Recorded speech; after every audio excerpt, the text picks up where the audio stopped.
नमस्कार दोस्तों, मैं रीना आपके अपने चैनल रीना के चैनल इंडियन ब्लॉग से स्वागत करती हूँ। शनिदेव को ग्रहों का राजा कहा जाता है।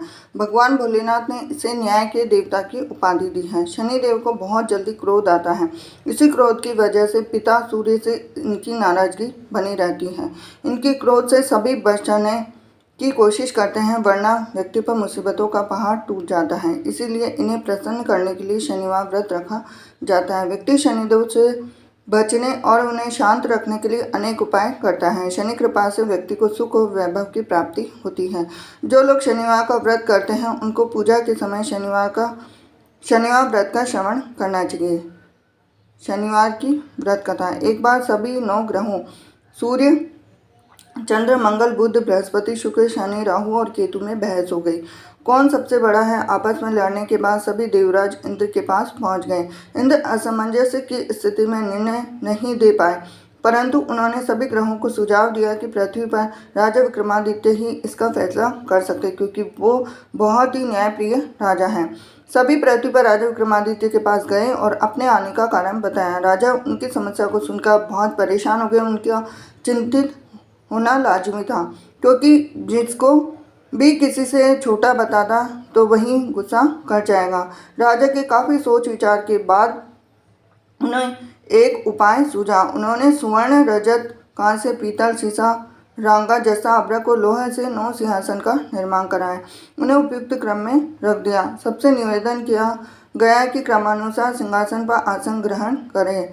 शर्त रखा गया कि जो सबसे अंतिम में सिंहासन पर आसन ग्रहण करेगा वही सबसे छोटा माना जाएगा, जिसकी वजह से शनिदेव सबसे बाद में आसन प्राप्त कर सके और सबसे छोटे कहलाए। क्रोध के आवेश में आकर शनिदेव ने सोचा कि राजा ने यह सब जानबूझकर कर दिया। कुपित होकर राजा से कहा कि राजा, तू मुझे नहीं जानता। सूर्य एक राशि में 1 महीना, चंद्रमा 2.25 महीने 2 दिन और मंगल 1.5 महीना, बृहस्पति 13 महीने, बुध और शुक्र 1-1 महीने विचरण करते हैं, लेकिन मैं 2.5 से 7.5 साल तक रहता रहूं। मैंने बड़े बड़े का विनाश किया है। श्री राम की 7.5 आने पर उन्हें जंगल जंगल भटकना पड़ा और रावण की आने पर लंका को बंदरों की सेना से परास्त होना पड़ा। क्रोधित शनिदेव ने राजा से कहा कि अब आपको सावधान रहने की जरूरत है। इतना कहकर शनिदेव कुपित अवस्था में वहां से चले गए। समय गुजरता गया और काल चक्र का पहिया घूमते हुए राजा की 7.5 आ ही गई। तब शनिदेव घोड़ों का सौदागर बनकर राजा के राज्य में गए। उनके साथ अच्छे नस्ल के सारे घोड़े थे। जब राजा को सौदागर के घोड़ों का पता चला तो अश्वपाल को अच्छे घोड़े खरीदने के लिए भेजा। अश्वपाल ने अच्छे घोड़े खरीदे और इसके अलावा सौदागर ने उपहार स्वरूप एक सर्वोत्तम नस्ल के घोड़े की राजा की सवारी हेतु दिया। राजा विक्रमादित्य जैसे ही उस घोड़े पर बैठे वह सरपट वन की ओर भागने लगा। जंगल के अंदर पहुंचकर वह गायब हो गया और भूखा प्यास की स्थिति में राजा जंगल में भटकते रहे। अचानक उन्हें एक ग्वाला दिखाई दिया जिसने राजा की प्यास बुझाई। राजा ने प्रसन्नता में उसे अपनी अंगूठी देकर नगर की तरफ चले गए।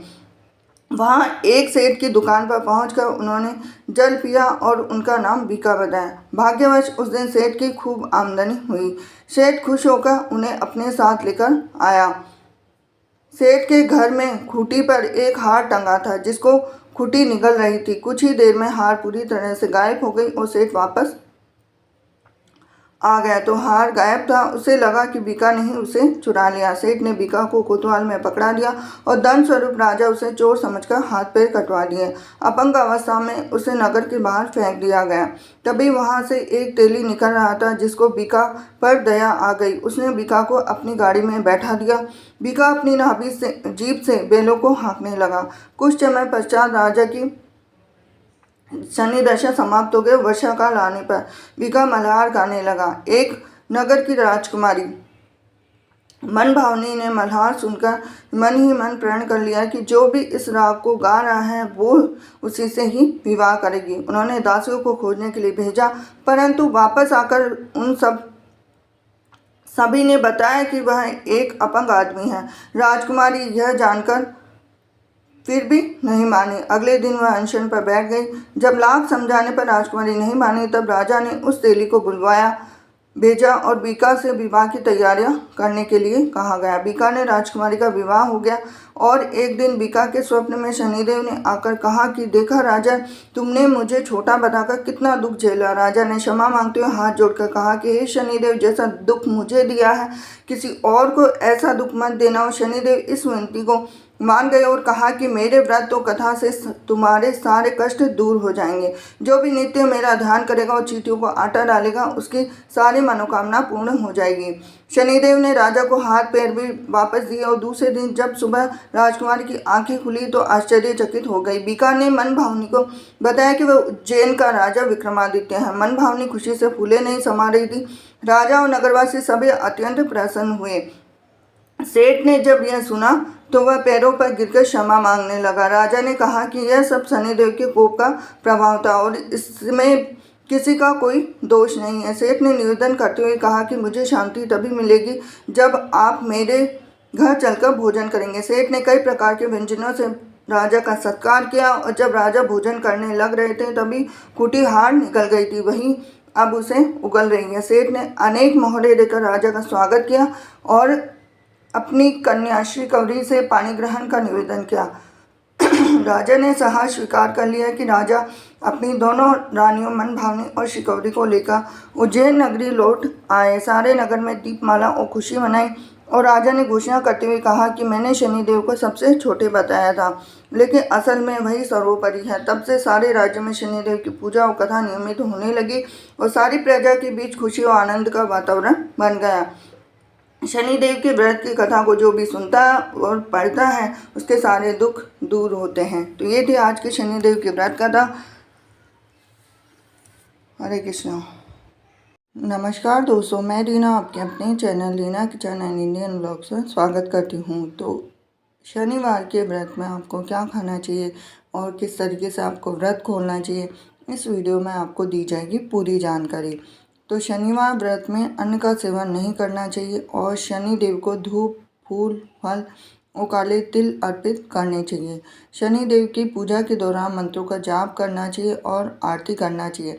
इस व्रत के पारण में खिचड़ी, काली उड़द की दाल का सेवन करना चाहिए।